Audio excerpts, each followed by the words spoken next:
The UN envoy Hans Grunberg condemns recent military escalation and calls for protecting civilians. The government forces clash with Houthi rebels in Shabwa.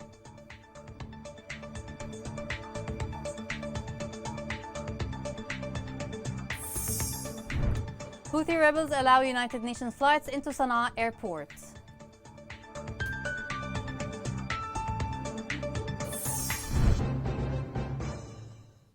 Welcome to Yemen Today TV. This is the English news with me, Rana Swalem. UN Special Envoy for Yemen Hans Grunberg denounced the recent military escalation in Yemen and called on warring parties to immediately end the fighting. Grunberg stressed that this escalation undermines the prospects of reaching a political settlement to end the conflict in Yemen. He also emphasized that violations of human rights in Yemen cannot go unpunished. Further, Grunberg called upon parties of conflict in Yemen to stop immediately indiscriminate attacks against civilians and civilian objects. He warned that these attacks are a flagrant violation of international humanitarian law, stressing that the United Nations' role in tackling urgent humanitarian needs. He also called for engaging with the UN to enable a political process to end the conflict. Military sources reported the destruction of Houthi positions by intensive government forces artillery south of Ma'rib. In addition, the coalition aircraft destroyed gatherings of the Houthi militia in separate locations south of Ma'rib, inflicting heavy losses on them in equipment and lives. The following report has more details. New movements carried out by the Houthi militia on the fronts of Ma'rib. The movements brought in reinforcements from Al-Bayda Governorate after the Houthi lost thousands of their members on the borders of the governorate. But these reinforcements were an easy target for the airstrikes. Their losses are numerous in lives and equipment. They are supported by their ally Iran. The equipment is running short and we are close to defeat them. We assure the Yemeni people that their end will be in the areas between Assad and Juba. In Al-Arif and Al-Amud, the militia pushed in successive attacks toward the positions of the government forces and tribesmen. Battles broke out between both sides and lasted for more than 5 hours. The battles ended with the killing of 27 Houthi members and others were wounded. As for the Eastern Balak, the heroes of the government forces carried out a tight ambush for Houthi groups that tried to penetrate towards Al-Ramla area. It ended with the killing of the infiltrating elements and the escape of the rest of Houthis. Manqaba line is called by the resistance as the red line. After that line, Houthi militia is inflicted with heavy losses. After that line, the dead Houthi bodies are scattered there and no one comes to recover them. They've big losses in lives and equipment. Still, they are pushing hard to cross this line. They keep telling they have broken this line, but they are away from this death line. From time to time, the battles intensify on various fronts of Ma'rib, so that hit and run on both sides remain the dominant factor. More human and material losses falling on this front every day, so that the dreams and hopes of the new imams to advance towards Ma'rib is looming to fail.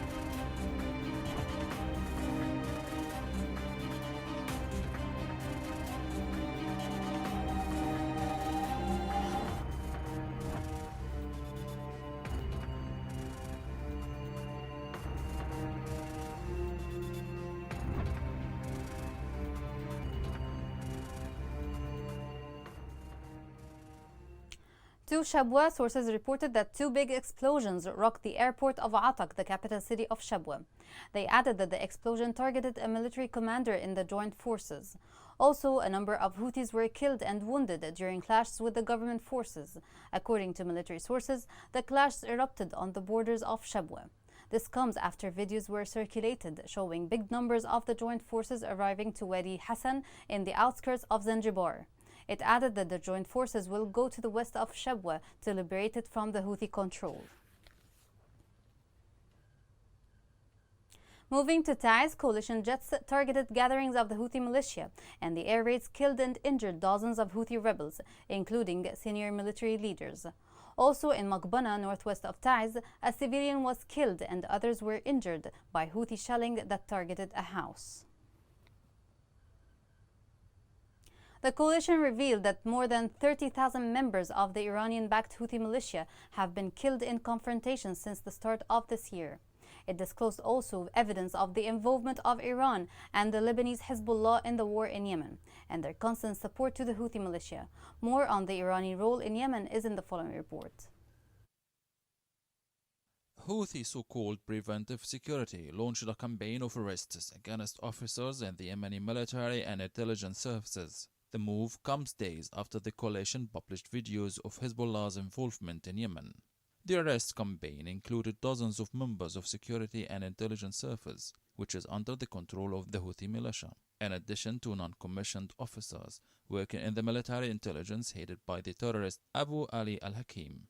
The coalition accused Iran and Hezbollah of helping Yemen's Houthi rebels in launching missiles and drones. According to experts, this growing Iranian support to the rebels has played an important role in helping Houthis to become more powerful.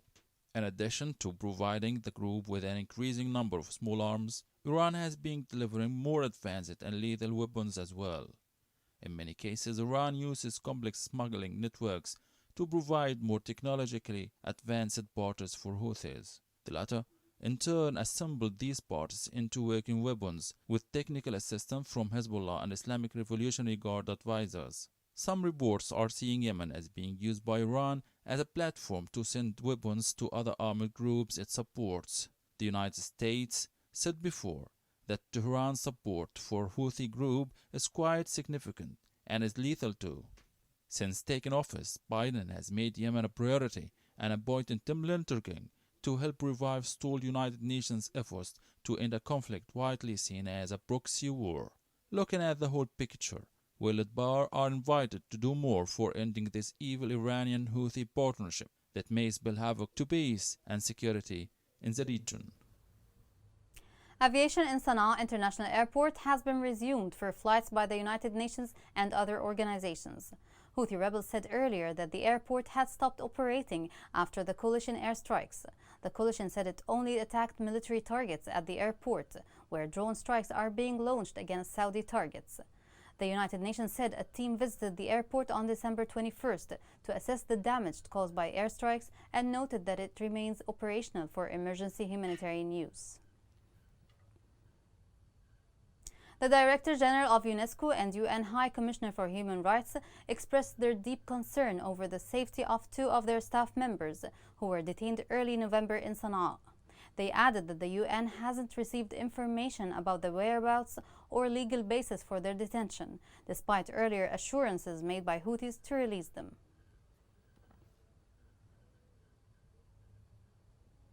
Coming next. Safer oil tanker, a potential threat to the safety of the Red Sea and the entire region.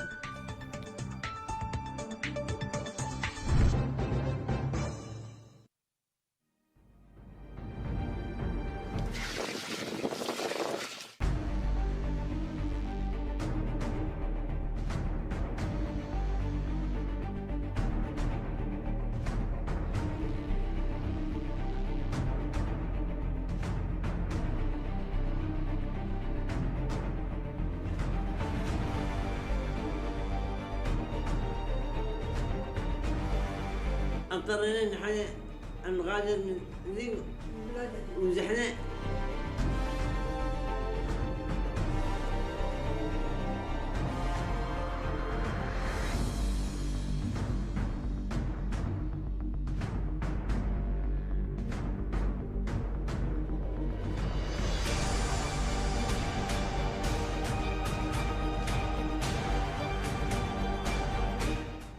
الله يستنقلكم يا محويتني لا الله يستنقل.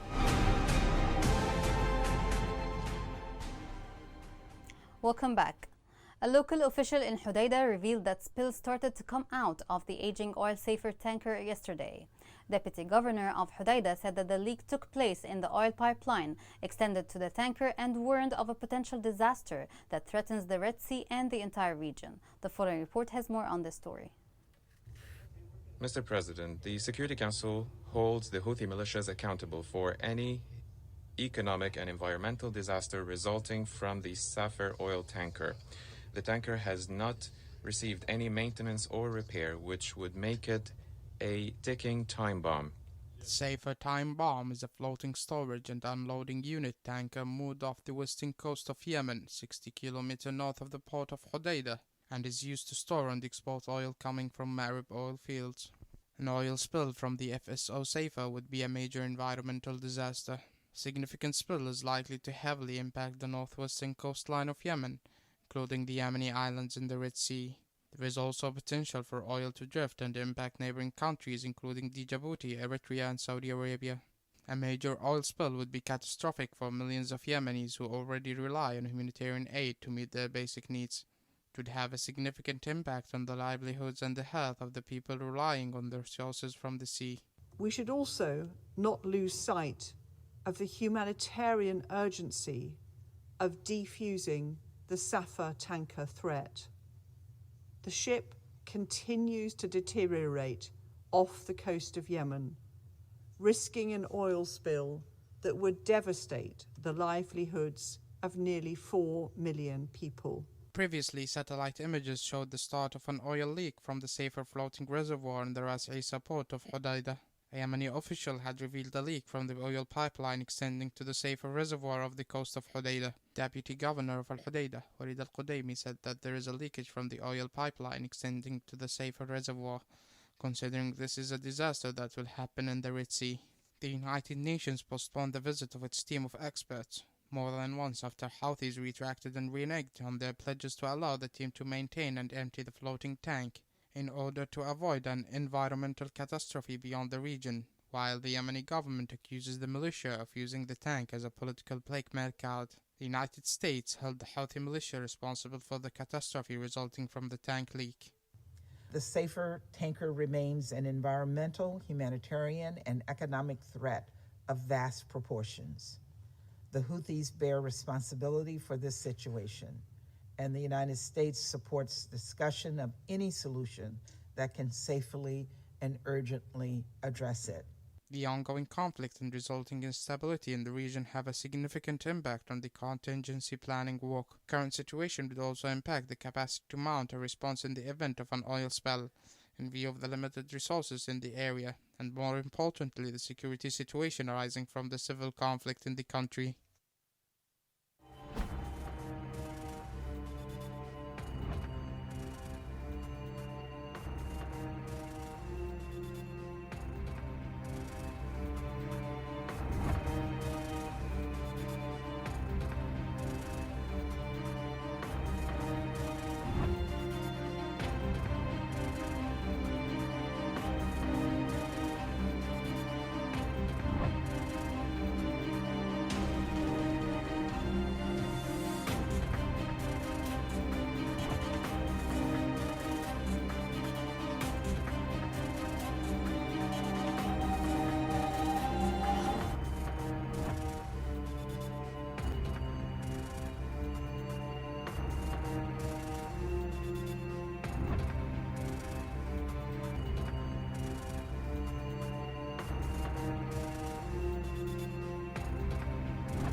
Local sources in Ibb Governorate revealed that the World Food Programme has excluded thousands of cases deserving aid. According to the sources, the international organization cancelled thousands of cases last month at a time when living conditions are getting worse due to the Houthi coup. They indicated that the WFP intends to cancel about 18,000 cases of beneficiaries of food aid provided by the program. Stations for home gas cylinders in Aden continued to close their doors before consumers for the third day in a row. The owners of gas stations refrained from selling cylinders to citizens who demanded a price reduction in light of the recovery of the rial. Local sources accused the Yemeni government of receiving large financial commissions from gas agents and foreign companies in exchange for allowing them to adopt a price that serves their interests. The governor of the Central Bank of Yemen, Ahmed Ghalib, arrived at Aden International Airport 3 weeks after his appointment. Sources said that Ghalib arrived with the Minister of Finance. On December 6, the new governor of the Central Bank of Yemen was appointed as head of the board of directors after a record collapse of the national currency. The Yemeni rial value has started to recover against hard currencies. Experts attribute this improvement to the decrease in the volume of demand of the hard currency and news that the central bank will receive a financial deposit from donors. The following report has more on this story. After the Yemeni rial quickly recovered, foreign currencies continued to decline in front of it. In light of the government and international movement to contain the economic crisis and the collapse of the national currency, so that the rial achieved new gains in the exchange market and reflected its economic breakthrough and a positive indicator to elevate the suffering of people. As Yemeni citizens, we suffer a lot and we are very exhausted from high prices and we cannot really tolerate this anymore. We hope authorities would consider solving this issue, especially with banks and traders. The gradual recovery of the national currency against foreign currencies is supposed to be reflected in the prices of necessary goods and services. But this was not achieved by most of the traders, who did not offer any significant reduction in food commodities, despite the issuance of a number of official directives to reduce prices. But still, citizens assert that they did not see anything new about the low prices. Some shops have dropped down the prices, but others didn't. And when asked why, they reply saying they have bought the goods expensive. Oil derivatives had positive repercussions on the citizens as a result of the recovery of the currency, as the Yemeni oil companies sought to make adjustments to fuel prices. This was followed by the government's issuance of a decision to abolish the flotation and restore its control over the oil derivatives market. The government's decision that was issued last Thursday included that bringing back the oil company activity, which will help make the economic situation more stable in Yemen. The continuous manipulation of food commodity prices by most traders and their lack of positive action with the recovery of the national currency and commitment to commodity prices according to the exchange rate made citizens feel disappointed. The petrol prices have to drop. They are very expensive and we as citizens cannot tolerate this situation. Everything is so expensive and we hope authorities can do something about it, especially in Hadramaut. Positive steps whose continuity requires economic and control measures to perceive the currency and prices of goods, such as this campaign carried out by the Industry and Trade Office and in cooperation with the local authority to obligate traders to the approved prices and to close some violating shops. This will reflect the improvement of citizens' conditions and it will allow access to essential services at reasonable prices. The National Committee Against Coronavirus recorded 5 new cases of the pandemic. Committee officials said that 4 cases were recorded in Aden and 1 in Hadramaut. 4 recovered cases were recorded and no death. With the current updates, the total confirmed cases are 10,118, including 1,984 deaths and 7,010 cases of recovery. Here's a reminder of the main headlines. The UN envoy Hans Grunberg condemns recent military escalation and calls for protecting civilians. The government forces clash with Houthi rebels in Shabwa.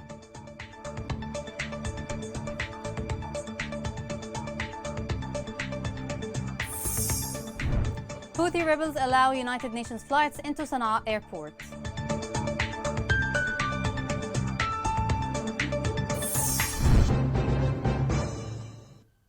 This is the end of the news. For more news, join us on Facebook, Twitter, and YouTube at Yemen Today English. Thank you for watching. Have a great day.